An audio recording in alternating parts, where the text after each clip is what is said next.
サルどうも。今回は焼きそばを作っていきます。屋台飯の定番ですね。使用していく麺はこちら。近所のスーパーに売ってる麺の中で最高に美味しいものの一つだと思ってます。太麺でコシがあるのがいいですね。焼きそばを作る時ってやっぱり焼く工程があるんで、ちょっとパワフルな麺がね相性いいと思います。焼きそばといえばやっぱりお祭りですよね。もう切っても切れない関係にありますね、この2つは。絶対に焼きそば食べますからね、祭り行ったら。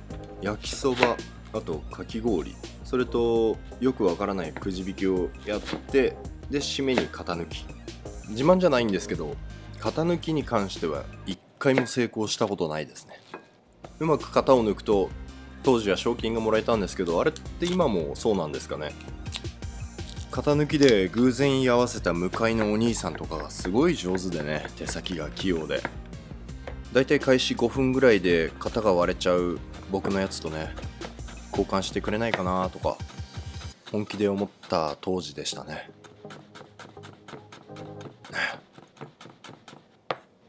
そんな感じで皆さんのね、幼き日のお祭りでの思い出とか何かあったらコメントでください。そういえば焼きそばの歴史ってあまりよく知らないなと思ってちょっと調べてみたんですけど、大正時代の浅草で生まれたっていう情報もありまして、いや冷静に考えたら不思議な料理だよなって思ったんですよね。中華由来の麺とヨーロッパのソースですよねが合わさってるみたいな。もともとはお好み焼きの一種だったそうですね。言われてみれば確かにっていう。キャベツ、青のり、紅生姜、揚げ玉とかですよね。これお好み焼きにも使われるものだし、焼きそばにも確かに使われるなと。要は小麦粉の生地が中華麺にすり替わったっていう感じですよね。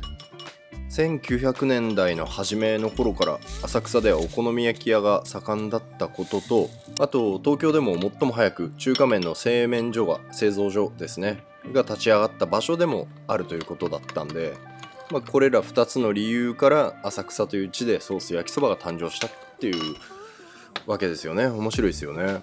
でさらに調べていくと、お好み焼き屋さんでのパロディ料理だったらしいです。これは一説だと思うんですけど、何のパロディかっていうと、あんかけ片焼きそばのパロディだったと。言われてみれば確かにって感じなんですかね。そんな先人たちの遊び心というか知恵といいますかね、こういった形で今もしっかりと形を残してるっていうのはいいですよね。はい、といった感じで調理の方に話を、移しますと、キャベツはなるべく短時間でさっと焼き色をつけたいんで、レンジで少しだけ蒸しておきました。塩をして甘みを出すような感じですね。でこの段階で、もう麺もね茹でます。表記時間より1分半ぐらい早めに引き上げます。シリタイマー、3分半お願いします。いや3分じゃねえ、シリタイマー3分でいいや。もうくそ。茹でた後に焼き色をつけて、でソースに絡めてっていう風な段階をある程度考えたら、これぐらい早めに引き上げておくのがいいんじゃないかなと思います。で、しっかりとね冷水でぬめりをこう取り除いておきます。で水分もねギュッと絞っておいて、この余計な水分があると焼き色がつきづらいですから。で網バットとかに引き上げておきますね。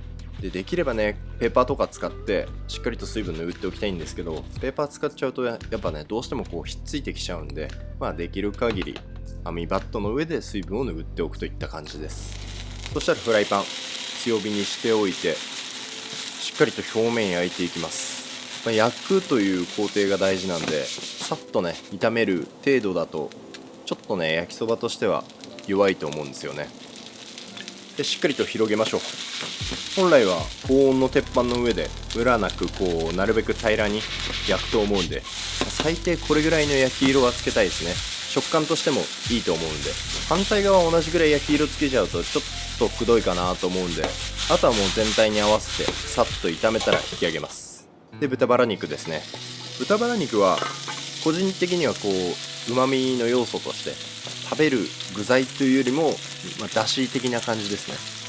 この油からね美味しいのがたくさん香りだったりが出てくるんで、それでニンニクを炒めますね。この時点で結構この2つの組み合わせは美味しいですから、ちゃんと調理すれば。でじっくりと香りを出したら、さっきのキャベツですね。もうキャベツはこれは火がある程度入ってるんで、さっと炒めていく感じです。で、焼き色をつけておいた麺を戻しましょう。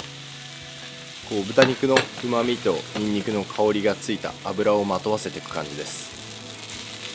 で事前に合わせておいた合わせ調味料、ここでもね火加減は中火ぐらいですね。あんまり強すぎるとすぐ水分が蒸発しちゃって焦げやすくなるんで、焼いた後はねなるべく焦がさない、ソースを絡めてからあんまり焦がさない方がいいです。でここでちょっと隠し味のバター、これがねまたねコクがねぐっと増して美味しくなるんですよ。太麺によく合う。そしたら仕上げにもやしを加えてからはあんまり火を加えない方がいいです。さっと余熱で。そしてキレを出すための黒胡椒ですね。黒胡椒はガンガン振ることをお勧めします。いいですね、うまそうですね。はい、これで盛り付けドレッシングに行きましょう。麺に焼き色をつけてからはもう本当にささっと仕上げていくような感じですね。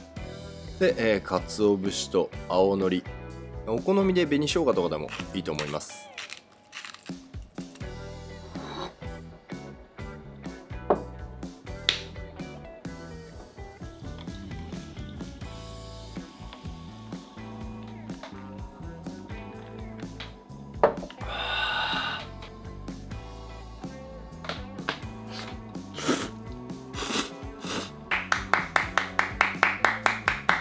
なんでこんなうまいんだ。このシンプルさがいいな。この潔さがほんのりスパイシーで、オイスターと鶏ガラの旨味もあって、でそこにバターのコクと黒胡椒のキレがめちゃめちゃね、お酒を飲ませにくる味っす。これは